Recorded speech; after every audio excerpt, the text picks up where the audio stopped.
How's it going, everybody? And welcome to this week's episode of Culture Bust. My name is Drew, and I am super excited about the guest that I've got coming on today. His name is Clint Babcock. He's a mentor of mine through Sandler Training, and he's the recent author of Negotiating Inside Out. In fact, it should say instead of Clint Babcock, it should say King of Negotiations or King of Negotiating. I've learned a ton from this guy. I've got some stuff that I'm going to share from it. This is not necessarily about his book, but I want to introduce Clint as the author of this book, and we're going to talk about some of the key principles in negotiating and how you as an audience and listeners can become better negotiators in sales as well. So Clint, welcome to the show, my man. Hey, thanks, Drew. Thanks for inviting me to be here. Appreciate it. So first thing, I've talked to so many people that want to write a book, including myself. And they say, I think the old adage is, they say there's one in us all, right? Yeah. So for the people that are taking some time right now to put their thoughts either into video or onto paper, what's some advice that you would give them to go ahead and move forward in writing their book? They've used whatever excuse it may be, but what was your motivating factor to get started? Well, yeah, if you believe you got a story and a content to tell, just start writing. Don't think about, oh gosh, I got to begin with the chapters and I got to do this bull pucky. No, if you got good content and you just start writing, because here's what I already know. You don't have the ability to put the book together. You will hire somebody that will take all your content, your thoughts and stuff, and be able to put it into the story and be able to put it there. But they can never get the content and everything that you have in your mind. So when I was going down this path, I did the same thing, asked the same question. And the editor just said, just write and write. And when you get, I think he said, when you get up to 30,000 words, let me know. I'm like, 30,000 words? He's like, yeah, it's a piece of cake. You'll get there. Just go. And I did. So don't make the excuse that, oh, you've never put a book together. You don't have to write. Hell, English was my worst subject in school. That's what you got other people for, to be able to put it together, and they'll shape it in the way that it makes the reader want to get engaged and dive in. All right. So I know why you're a mastermind in this, but why did you feel you were a mastermind at writing on negotiation? What led you to this book? Why this book? Yeah, for one thing is I've got the pleasure of working with sales teams all the time. And when I get in there, look, even your team and your organization, you got some really, really sharp people. A lot of people spend time in sales development, getting better in sales. What I found was when it came to that piece of negotiating, their negotiating intelligence, I call it NI, negotiating intelligence is limited. They don't know things about how to handle it when a procurement department pushes back, when somebody says your competition is cheaper. They immediately go right to value engineering the solution or to a concession of some kind. They could be a phenomenal salesperson and a great salespeople, and that process will help to reduce reduce negotiations, but it won't eliminate it. So what do you do when somebody pushes back? So I wanted to share with them, hey, look, here's a lot of the gambits, we call them in the book, is that's happening. If you can understand that playbook, now you can put a system behind it. So ultimately what led to it was not enough people knew how to negotiate when it came to that time. And that's a skill set just like sales is. So in all the people that you've coached, is there one recurring theme where they fail? Where do people miss out the most in the whole buying, selling process? Where are they failing the most in the negotiation process? I'll tell you what, there's two things. There's the inner game. The inner game. They don't know themselves enough about how they react under pressure, how they negotiate, and understanding themselves of, how do they handle conflict? Are they assertive? Are they competitive? Their own self-beliefs. So the first thing in it is they don't understand themselves as it relates to them as a negotiator. And a question that I'll ask a lot is, hey, when you go to buy something, how good of a negotiator are you as a buyer? Yeah, I'll poke at it a little bit. There's no strategy. There's no thought and such. So look at themselves first as a buyer and then turn around and go, okay, now as a seller, how do you deal with it? And the number one mistake I see is they immediately go to a concession.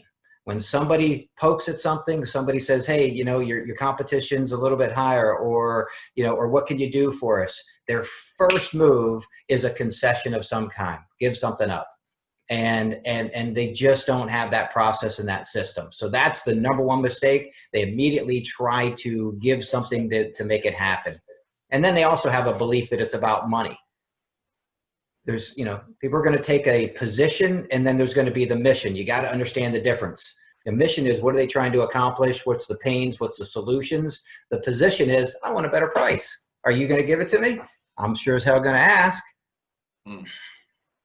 I imagine people watching right now are like cringing. They're like, oh, I've done that, right? Or there's a sales manager or another sales coach. It's like, I've been telling my guys this 100 times. You guys should be sharing this video with your team, because you're going to learn a little bit more from Clint real quick. So, Clint, if you were only able to give like one tip in negotiation to a selling audience right now, like I said, you know, not just the book, like if you could give one tip or one piece of advice, one nugget that you would want people watching right now to take away, what would that be? It'd be to have a system. Have a system. Go to your team, look in your world, go and spend some time strategizing about what are the top negotiation moves we see from our prospects. And then strategize and work a system on how you're going to handle that. What's going to be our step one? How do we say no without saying no? How do we put distance between what they're asking for and any potential concession? Because the longer you hold on to something, the more value it has. So we've got a system, step one, step two, step three. Step three is the concessions. And then last thing, they got to understand business. They got to understand the difference between giving up something on margin versus dropping your price versus your cost of goods sold. So probably the biggest advice that I would say is map out a system to the negotiation moves you typically get in your industry and your business. And then train your team on it so they absolutely know what that system process is. Love it. System. So I also really like asking this question and maybe catching people slightly off guard, but and don't sweat it too much. Don't sweat it too much. Talk to me about a time where you actually failed at your craft and what you did to fix it. Talk to me about a time where you failed at negotiating and what you did to rectify that situation. Because I guarantee you other people have probably failed in the same space, and they want to see the light out from somebody who was a novice and now a master at it. Yeah, I'll tell you a great example. I didn't read a D dominant disc style right, and in the process, what ended up happening was I said, we got down to the point, it was our second meeting. And I said, well, hey, I said, I'm sure you got to take this back to your team and, you know, and share them with this and try to get buy-in. And he kind of sits back in his chair and he goes, no, I've already made up my mind. I'm going to do this. He goes, but let me tell you, here's what's going to happen. You're going to give me a price. I'm not going to like it. I'm going to tell you to come off of it. You're going to do what I say. And we'll end up doing business together. A, he told me the roadmap, which was great. B, I was lengthening my own sales cycle by saying, oh, you got to go back and talk to your team and what have you. And he was ready to move. Had I been ready for that, I should have been able to say, well, great, then why don't we just do this right now? Why don't we just do this right now? But I didn't. I said, oh, okay, well, that makes sense. I didn't read him in the way that I should have, that he was already 10 steps ahead of me, and I got in my own way. I've already decided to ask you back for another session on DISC specifically, because it's a fantastic tool for understanding people. Mm-hmm. It can even help with marriage, believe it or not, like understanding your spouse, like the love, sure. This like the love language of business. I am a very high D, right? And so knowing that about yourself and your buying audience, I think is super important. So I'm glad you brought that up. I got one last question for you. Mm-hmm. Because my entire audience, I've done some surveys. My entire audience, believe it or not, is not sales. A little over half of them are, but maybe half of the people watching right now are not. What's one reason somebody not in sales should buy your book and something that they can pick up from this? All right. I'll say two primary areas of the book they're going to like is is the first part of it all talks about the inner game. How are you as it relates to dealing with conflict primarily, which is the negotiation. So it can help you understand you as a buyer. And then if you buy or you are involved in decisions for your organization, there's 12 gambits in there that good buyers know and use. They train procurement departments on this. They train strategic buyers on this stuff. What you can do is you can pick out the gambits in there to help you buy better for your company and better for you personally. And let's face it, negotiations is all around us. You know, a question I'll ask a lot of classes is, hey, what all do we negotiate? Think about it. What all do we negotiate? And what that's designed to do is get them out of the business thinking and thinking about the negotiations that takes place with our spouses, our kids, right? Heck, for that matter, the age-old question, where are we going to go to dinner? Right? Oh, geez, don't get me started. Exactly. Right. So that's what it, so if you're not in sales and you're an executive or you work for a company, what I would ask is, hey, what are your buying practices? What are your negotiating practices with your vendors and your partners?